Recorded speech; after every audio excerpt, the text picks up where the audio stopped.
Hey everyone, and welcome back to Explore Your Dark Side. My name is Stephanie Bosch, and today I have a special for you. You are in for a treat. I have Daisy Schubert with me, and she is a certified personal stylist, helping entrepreneurs being more visible and also for speakers to create a brand that fits them or fits you in this case. Daisy, it's such a pleasure to have you on. Thank you so much for taking the time to being here, and I'm looking forward to having a chat with you. Thanks so much for having me, Steph. I'm really excited to speak with you and get to know your audience better. Thank you.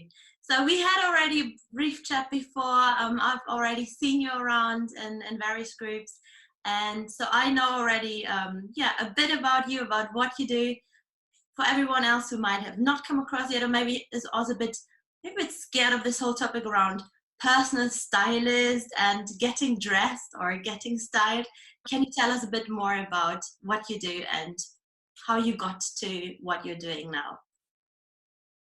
Yes, sure, no problem. Well, I had no intention of becoming a personal stylist because I didn't think of myself as a stylish person. What I did want was to help people declutter their wardrobes, a bit like a Marie Kondo style. You know, we're quite familiar with Marie Kondo now. At the time, I didn't know of her, and I didn't know that there was such a thing as a declutterer and tidier organization. Even I didn't know there was such a job. So I researched by what criteria I could organize people's wardrobes. So that was my way into personal styling, because I firmly believe that personal style is teachable, it's not arbitrary, and we can all have the skills to look well presented and to convey our authentic self through the clothes that we're wearing. And when I did my training, I then learned by which criteria to identify the ideal wardrobe for an individual, and to then help that person to create a wardrobe that really caters for them, for their personality, for their natural features, for their audience, and also for the lifestyle. Nice. I like both parts, like especially the one you say around minimalism and, you know, less waste and be more I guess more conscious in the choices you make and how you bring it along and what you buy, etc. Tara Button calls it mindful curation. So rather than just grabbing stuff at random, I like to be mindful about how I curate my wardrobe and make it a very, very precious space. We only have so much space, especially living in London. We don't have a lot of space. So I think of my wardrobe space as really precious real estate. So if an item wants to stay, it has to earn its keep. It has to be of high value, meet my standards, work hard for me, and really support me in my life and in my business. And that's the same sort of approach I teach my clients, so that they have a really high standard for their wardrobes, and therefore also high standard for themselves. So they're not just making do with clothes. They're not just saying, oh, this will do. We'll go way past that, because it's so important. Absolutely. And I think this was one of the main points we agreed on when we had the pre-chat, that it is all about curating. I come from the reputation kind of side about like personality and how you want to be seen, and defining the reputation before someone else does. But obviously being dressed and having this first impression where you come in is obviously such an important part of it. And this is what I really like, is what you said earlier.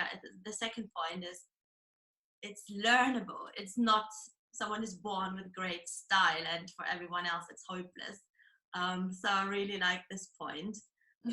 So me too. That was my biggest relief. It made such a transformation for me.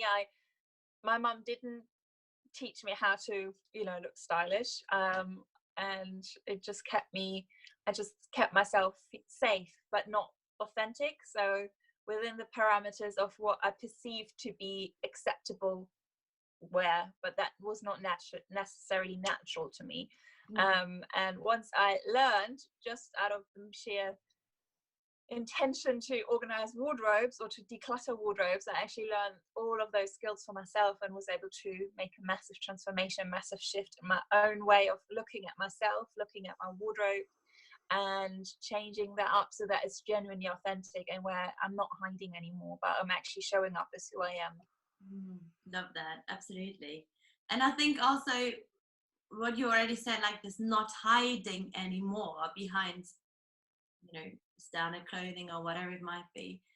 So this was obviously a big benefit for you coming out of the shelf, being who you are.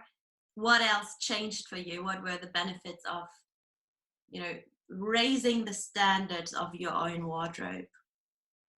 I think it makes a massive impact on your self-esteem, because clothes are the closest to our bodies. They are a second skin, and very often they're the very thing that we neglect the most. We worry about having a fancy car or a nice flat, or all sorts of things, but our clothes, our wardrobe is often a second thought.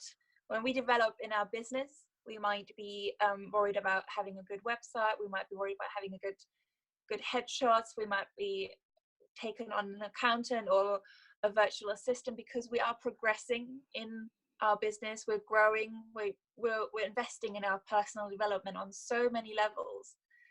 Yeah. But then potentially our wardrobe is holding us back at a lower stage, because as we develop inside, our outside has to reflect that. Otherwise there's a disconnect, and that's something that I'm now very conscious of, that I'm constantly listening in and checking in with myself to see whether an item is still true to myself, and whether that is still reflective of my goals within my business, my goals within my personal life, and my true identity.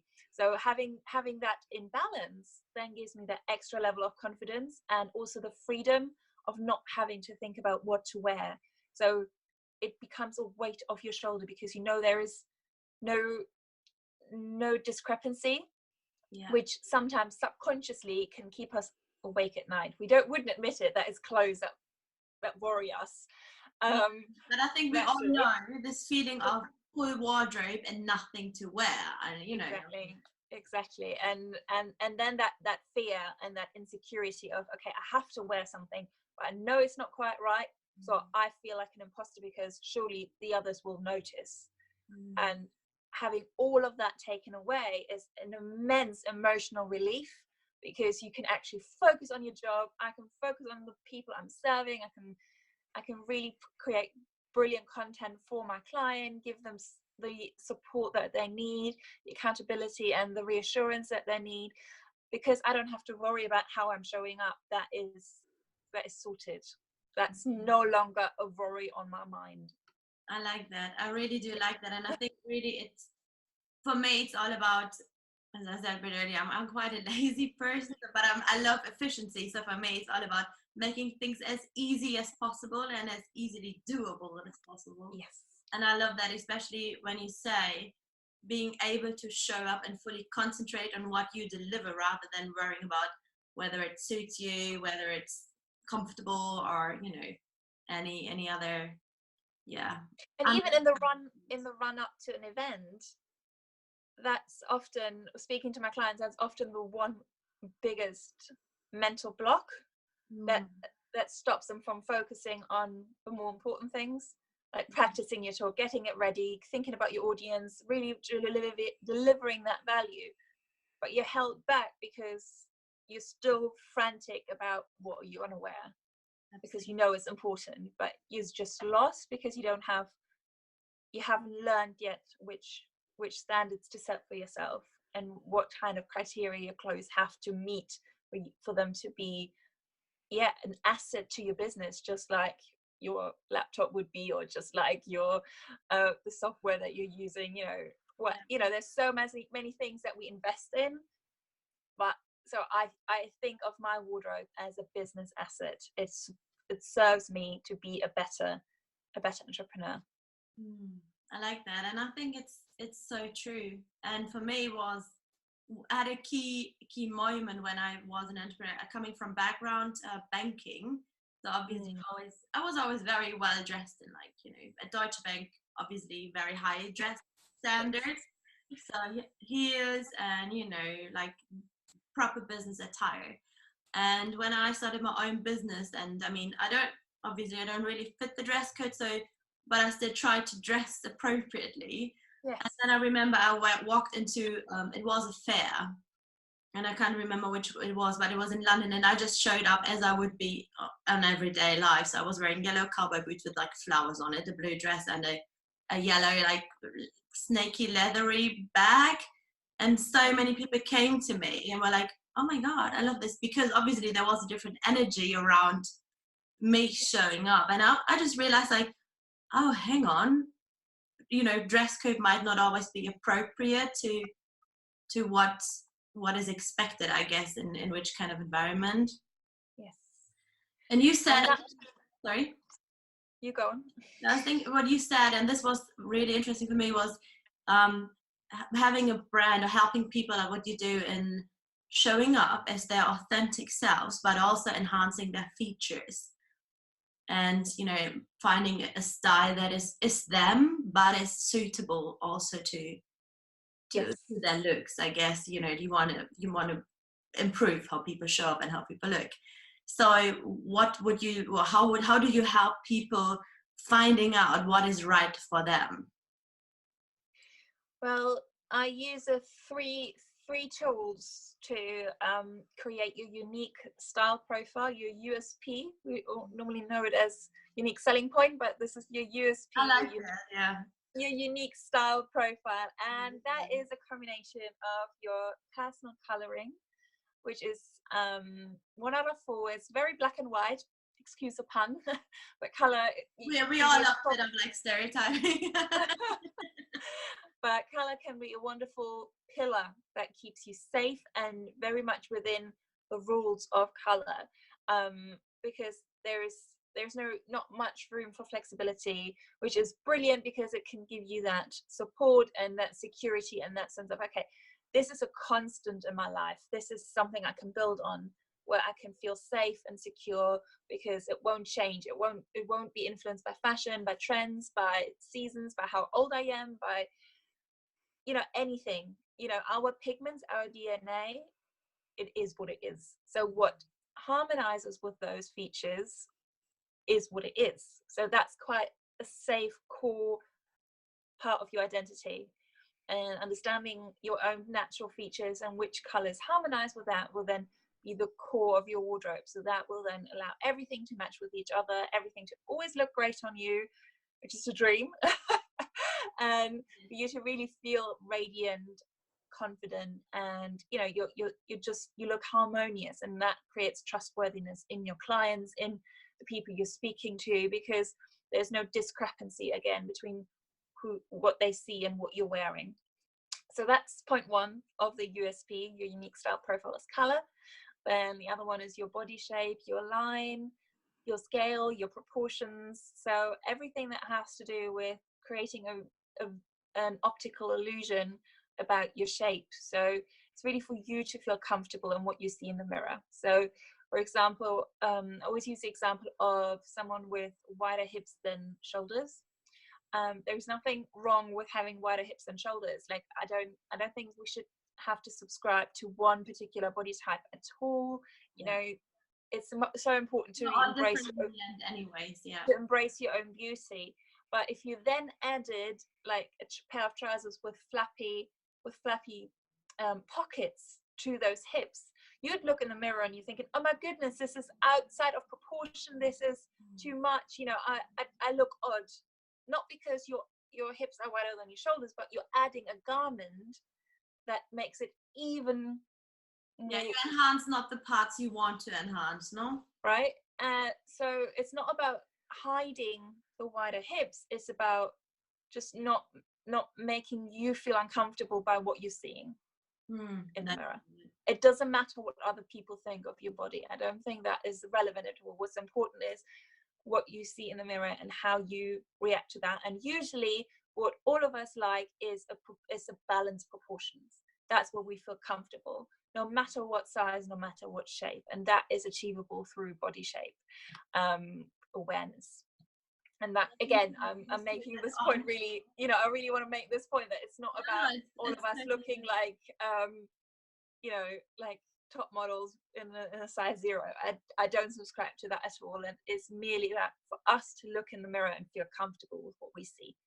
And I think this is exactly the right point to do, because we are all different, and when we feel comfortable in the way we look, the image we project onto others, the energy that surrounds us, will catch on to other people most likely. So yeah, I'm fully bought into this one. Yes. And then the last one of your unique style profile. So we've got a circle of three elements that is your USP, and that's your personality, and that has to shine through in the clothes that you're wearing. So we already covered the color of a garment, and we've already covered the shape, the overall proportions of how you set up the arrangement, the architecture of your clothes. But now it's about the characteristics. Now it's about which fabrics you're using, which patterns you're using, which prints, which does it have, is it stiff, is it romantic, is it natural, is it vibrant, is it dramatic, is it, you know, whatever it might be. There are so many ways we can communicate our own personality through the features of garments, not their color and not their architecture, not the construction, but the features of which fabrics, which shapes, which patterns, which, all of that.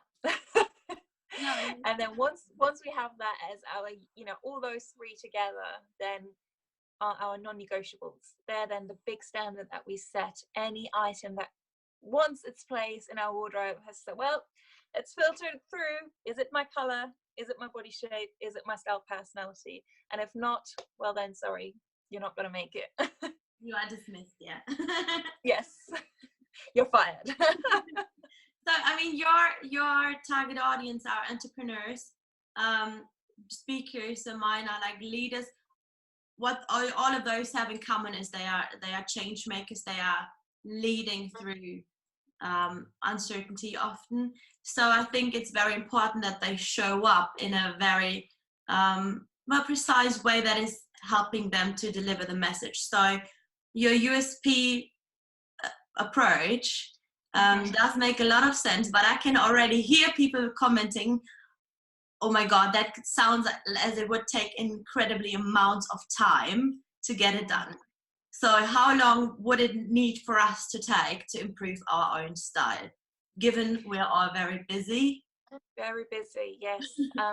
So it's a good question. It really depends on the individual and how far, how quickly and how in depth they want to take on this project.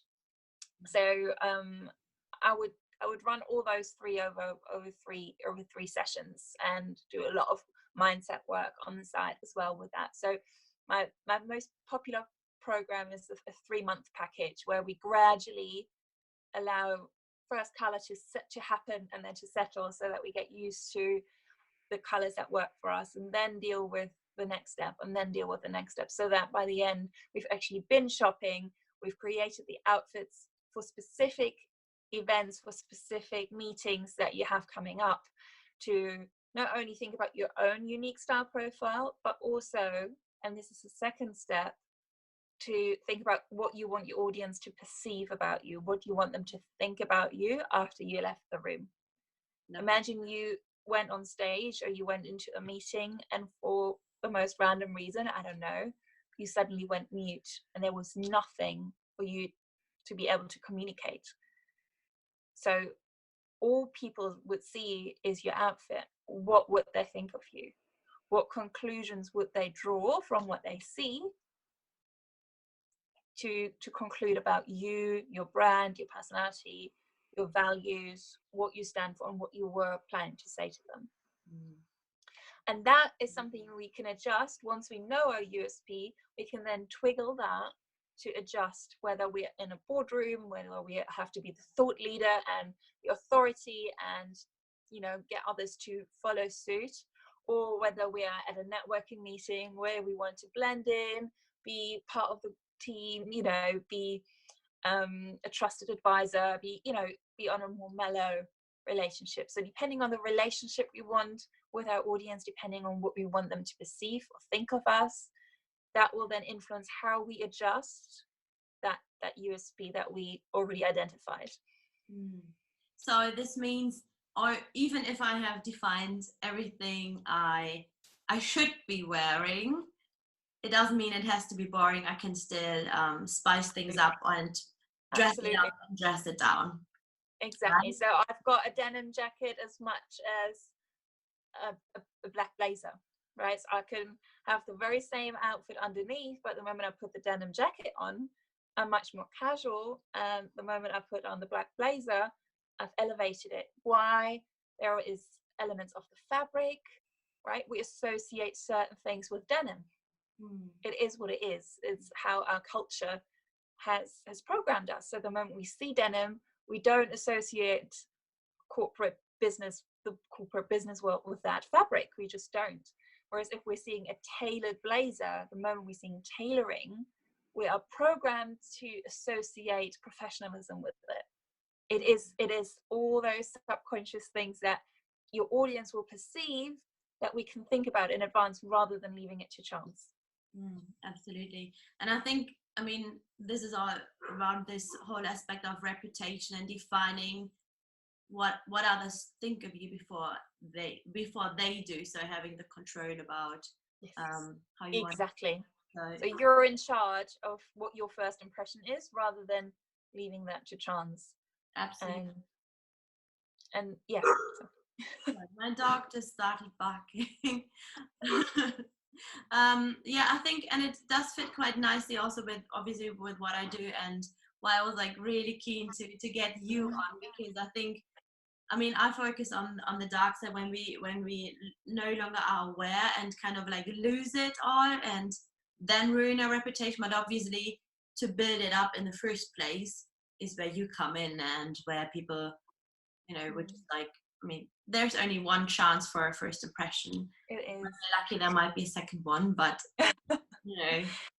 The beautiful thing I found in that reputation building element is that once we have our three core elements, our color, body shape, and personality, once we have that defined, then that will stay consistent.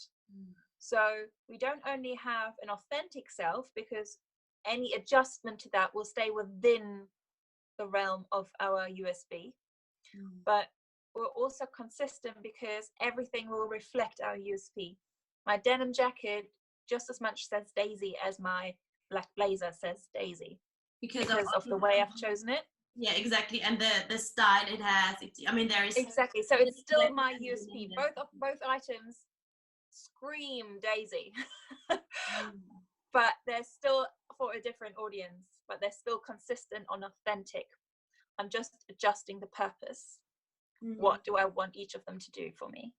No, it does totally make sense to me. And I think also what you said, and this is the point where that kept me thinking a while already, like since we talked, because you said obviously, your pigments, etc., like your whole complexion is what it is and remains the same. And even for someone like me who changes their looks all the time, who changes hair colors, complete makeup, etc., but still you keep the same like skin tone, etc. So yeah, it does make sense. So it's obviously then something, so you have to invest the time once to get it all set up, to figure yourself out, and then you can grow with it, can't you? Absolutely, you grow with it, and you can then build on that as well. So color does never change.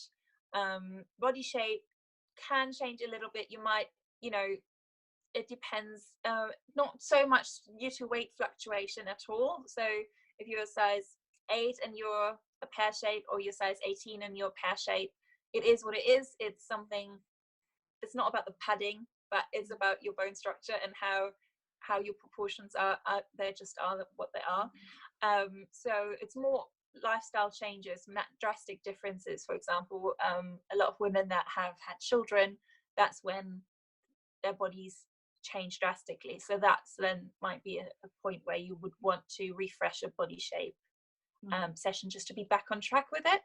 And then your style personality, I do recommend having a look at it once a year or every other year, because we do change. That's what I said earlier. We do develop, we do invest in personal development, we invest in masterminds and in coaching and in mindset work and in all of those things that allow us to understand ourselves better and to be more in tune with who we are.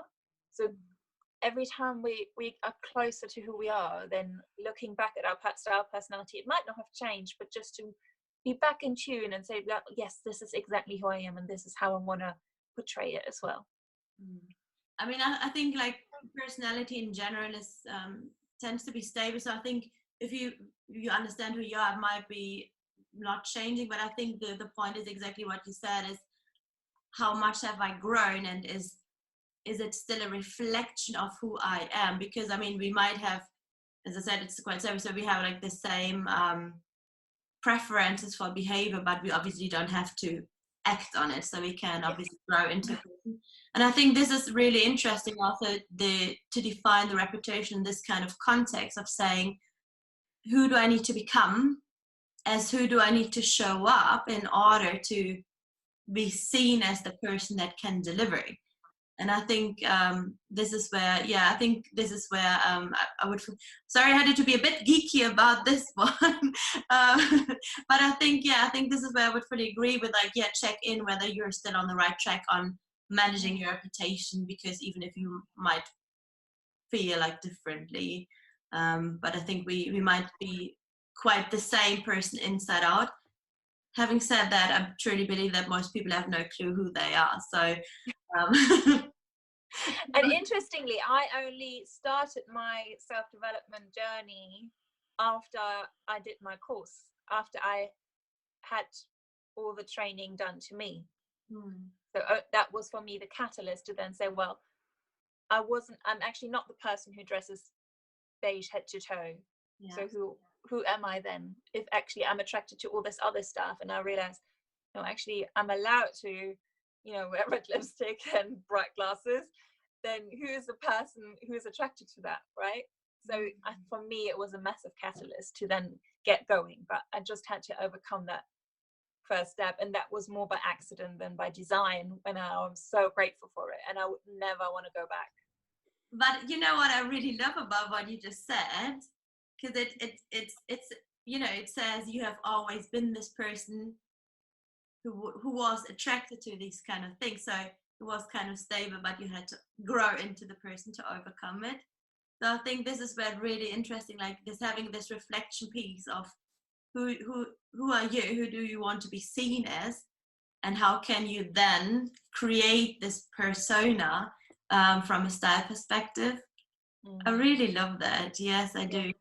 And I think especially also, and this is what I mean, I'm obviously not in your area, so I only do the personality work, so the inside work with my clients. But I don't know how often I have the discussion of, yes, it is important how you show up. And people keep telling me like, yeah, but it shouldn't be any of their business. But I think, and I hope you're gonna agree with me on this, but I think people do judge based on appearances. And I mean, I know from own experience that I got judged a lot by how I look, because I didn't fit the dress code anymore. So if someone says, and yeah, it's, people sure come to me or trust me for who I am, what is your response for those people?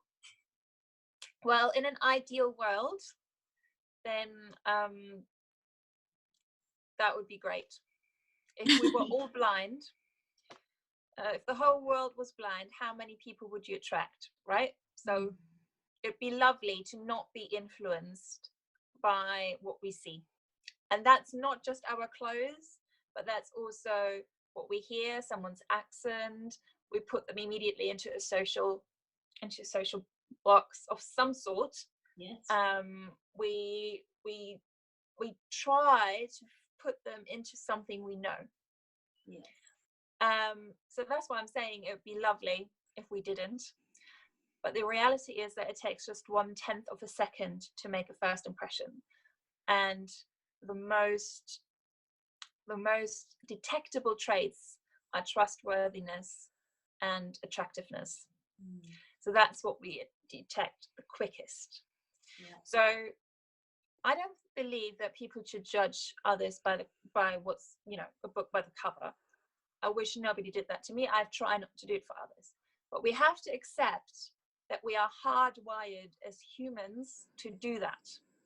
And the reason we are hardwired to do that is because it helps us to put someone into a box, to place them into parts of our experience, into parts of what we expect of them, whether we're wasting our time, whether we need to spend more time with that person. We're all making those split-second decisions the moment we meet someone.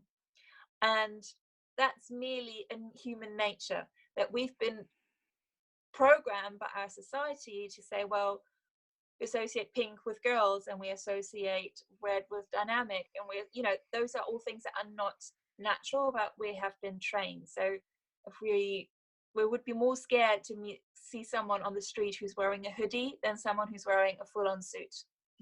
That is just the way it is, because we have had experience, we've been trained by society to have certain reactions. Now, we can either ignore that and say, I don't care, fair enough, please go ahead. Or we can say, well, okay, it's not ideal. I wish people could read hearts and not minds, right? I wish people could just go in and understand the depth of a person and really, see them for who they are. We can only look people in front of their heads. So it's a shame. So let's work with that. Let's accept it for what it is, and then not allow this natural tendency to become a barrier for my relationships. So it's about acknowledging that I will make a first impression. It's about acknowledging that I will attract some and I will detract some. But it's also about being mindful about the people that I want to attract, not to create any barriers that they have to overcome before they can trust me. And if we go back to our unique style profile, if we are authentic in our coloring, in our body shape, and in our style personality, then we shouldn't have a problem in gaining someone's trust, because we're authentic and we're consistent. And those are the two elements that people are looking for. They're looking for competence, consistency, and warmth, for something to feel a human connection with. So rather than putting on a persona or putting on a costume, if we're actually true to ourselves, we're creating less barriers, even though we might then attract or detract some because of perceived notions. But most likely those people wouldn't be your people. You know what, I think this exactly comes then down to branding in the end. It can make it very easy for people to select themselves out as like, oh, she's not my girl, right? And I think what you say, you will just so much more resonate with the people who are in your tribe, and get this. I think people can feel whether someone is authentic or is hiding behind a mask, and it has like this disconnect, not just to themselves but also to, you called it, warm, to everyone around. So yeah, I think it's I love this very diplomatic point, rather than me being like, deal with it, use it, coming from, your word, it would be nice. So I love this more diplomatic answer of yours. I'm gonna adopt it in my conversations. No, I know it's something I have to deal with all the time, because it's the very point of why I do what I do. At the same time, I don't subscribe to it, so it's very, very confusing, because I don't want people to judge others. No, I can't appearance. And yet I'm making sure that if they do judge you by appearance, your judgment's going to be in your favor. So that's my job. I'm exactly the same. I was like, you know what, ideally be whoever you want to be, but just don't be a dick, like don't use your personality as an excuse and say like, that's just who I am. But I think just because we are, I mean, especially in corporate environments, we are judged by what other people think of us, and dress code. And not just in a corporate environment, Steph. It's everywhere. It's human nature. Of course. Even within the smallest sub communities, there's always rank and all the social construct that we create, because we're not an island. We don't live by ourselves. We're not an island. So as a community, we have developed ways to distinguish who's who and what's what, to keep us safe, but also to get us forward further. Absolutely, I 100% agree. But I think especially like in a corporate environment, it's also about performance, etc., money. Sometimes there's loads of financial benefits, and I think, but I think we're on the same side. It's all in the end important, then we just have to deal with it, or others use it against us. And I think I think the point I really liked is this as well, what you said, you find what is true to you. And I think often, especially with corporate folks, it's like a black, just because it's a black suit, it doesn't need to look good. You know what I mean? Like, and I think I'm so sorry for saying that, but I mean, there are so many bad dressed, not just men, but often men out there. And you're just missing out on opportunities. So it's just not playing in anyone's favor. No. And you're likely not comfortable with it yourself, because you know something's wrong. Yeah. And I think that's the biggest block. I think worrying about other people and how they perceive you is only the second step of the game. Yeah. Right. So that's why I mentioned that's that's the next step. Once you know yourself, once you're comfortable, once you have all that mental clutter in your head sorted because of what's in your wardrobe. Often the structure or destructure in our wardrobes is a direct reflection of what's going on in our heads. Yeah. And I think this is probably the real core of it, what you just said, is when we know who we are and how we want to show up, but also how we define our value of what you said earlier, with like having the wardrobe, but also our standards in general high, we do not anymore depend on external recognition and being validation. Like, oh my god, you look fantastic or whatever, like that's nice, but you don't need to live for it. So I think this whole validation point that comes into is quite important. Yeah. And I mean, then you can come and, I mean, then again, I think it goes back to personal brand, what you said earlier, with the way you want to show up, then also creates your reputation. And I mean, from personal experience, I said earlier that I got loads of hate for my dress code showing up. Being 3 years in, the same people now come back and be like, yeah, she must be really good if she can still look like that and is still there, So I think it does a lot depend on how you show up and whether you are true to who you are or not. Yes. So, oh my god, if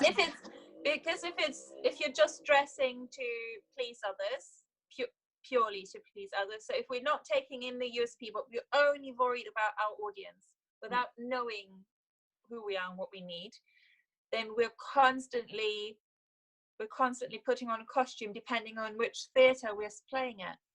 We're just an actor in that theatre, aren't we? Yeah. Putting on a costume for that show.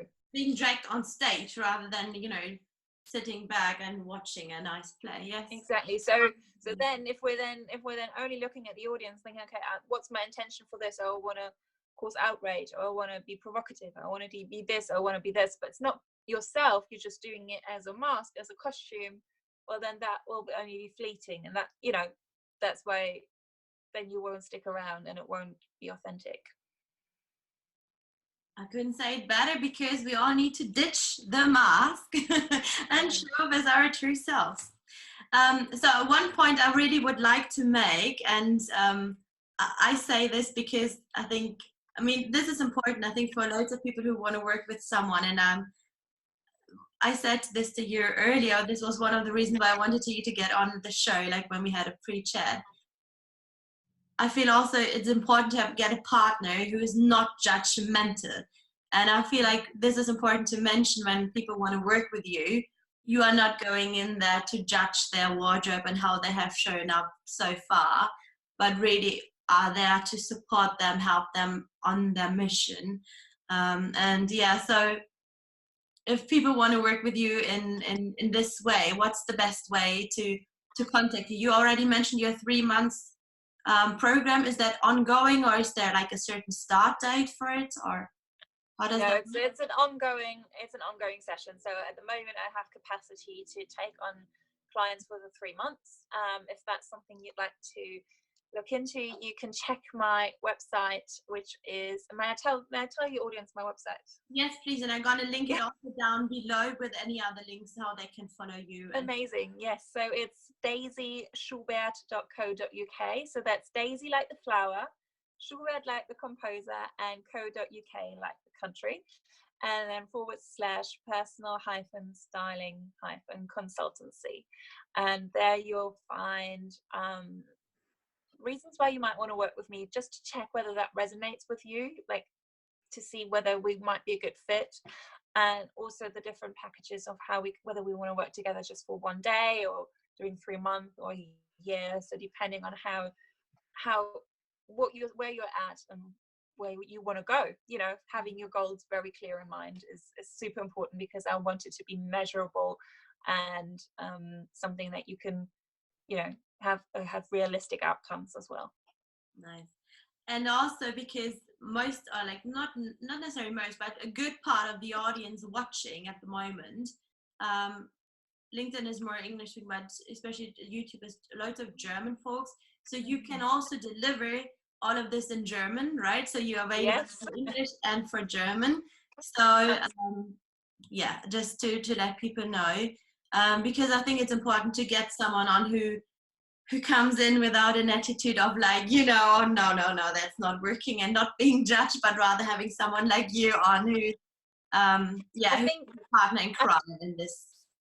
And I think our clothes, I really resonated with me when I learn a bit more about the Marie Kondo. It's been a big hype with Marie Kondo, and I've been doing it before her, but before she became so popular through Netflix and everything. But she does say thank you to the items they let go. Mm-hmm. And I think it's important to recognize that our clothes up until this stage have supported you as best as they could.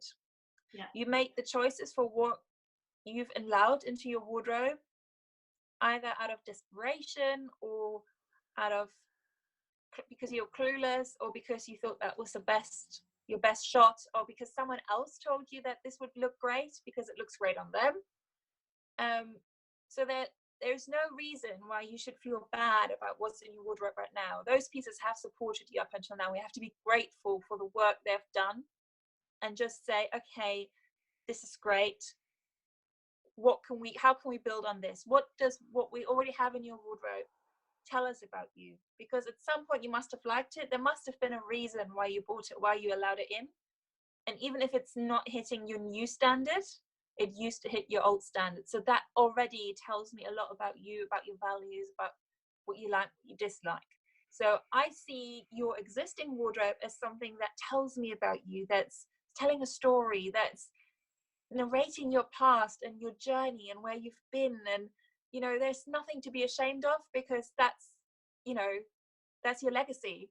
So let's embrace it for what it is, and say, actually, I'm grateful and appreciate the clothes that have served me until now, but from now on, I've grown up, and now my wardrobe has to grow up too.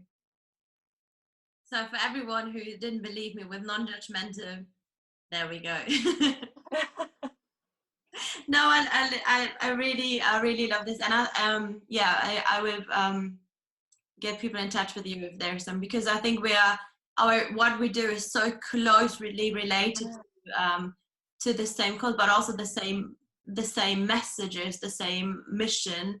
And I think we just need to get so many more capable people into key positions and help them show up in whichever occupation that is, right? But I think it's time to get the good guys and girls winning and show up as their most compelling, authentic, best selves.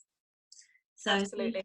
thank you so much for sharing this side of this journey with us, because it is indeed the first impression and the enter point. So. It is, and it's also what's closest to our skin. So everything else we could shift away, and we can say, well, we can distance ourselves from it. But our clothes are the closest to our skin, and therefore they have the biggest impact on our confidence.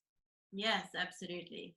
And I think especially, I could probably keep talking to you forever, but I think also with like being closest to the skin, I mean, me being inked, etc., this is a thing that is also obviously part of personal style. Yes. We do tend to document our lives on our bodies, so yeah, why shouldn't we dress them accordingly? Absolutely. So this could be a next topic. I know. Like I said, I can go on and on as well forever. I just love it because it's so much more. It has so much more depth than what we think of when we hear the word clothes or fashion. It always feels frivolous. And if there's one thing for your audience to take away from this conversation, is that it's not frivolous. Don't dismiss your clothes as just, whatever. They have such impact, and they can really take you places. And it's also not superficial to take care of how you show up. It is not just for fashion bloggers relevant, it's indeed relevant for everyone. But I think I think this is what I really like about your approach as well. And you have the passion, but also really coming from the background of it's trainable, it's learnable, it's doable, and taking on the personality aspect, because I feel, I don't know, now I'm being really judgmental, but often like this, if you read anything about personal style, you do like a 3-minute quiz online, which is not doing anything for you. But this is how it often was done in the past, or where people would, without any style, would show up and tell you how to get dressed without considering what you're comfortable with. So I think there is a bit of a conception going on, like due to how it has been handled in the past by other people. So it's time to show up on the good guys. So thank you so much. My pleasure. Thank you for having me. It's been a real joy to chat with you. No, I definitely loved it, and I might have to get you back on for another one. Love it. Thank you so much. You're gonna send me over all the links so we can pop them down below. When people want to connect with you, they can do it via Facebook. You are on LinkedIn as well, right? I'm everywhere as Daisy Schubert UK. Like, I've got the same handle on every platform: LinkedIn, Facebook, Instagram, Twitter, Pinterest. What else have we got? I'm sure there's others, but it's literally Daisy Schubert UK everywhere. Okay, and for those who are really lazy, link is down below, so you just have to click. You don't even have to type it in. But yeah, and do let me know that you met me through Steph's interview, so I'll make sure I connect with you, because I do get loads of people, and if they don't write a message, then I don't really know where they come from. So do reach out and say hi. Yes, and behave in a good manner, and don't just like drop random contact requests, because this is yes, please. I look at that on LinkedIn when people just drop me like messages, and then if I accept them, the second thing they do is they send me a sales message on how to get their SEO or whatever. So yeah, please, if you come from my side, please show good etiquette. Oh, they will. Just let me know that you've met me through Steph, and then I'll make sure I say hi. Awesome, cool. So I think the rest we're gonna keep for the next time. It was it was an absolute pleasure to have you on, and I really love the USP, and I think it's also super easy to remember. So I'm pretty sure this helped a lot of people to be more brave about what they wear, how they show up, and to show up as their best authentic selves. Thank you so much for taking the time and for sharing your pearls of wisdom with us and your true authentic self. Thank you. Absolute pleasure.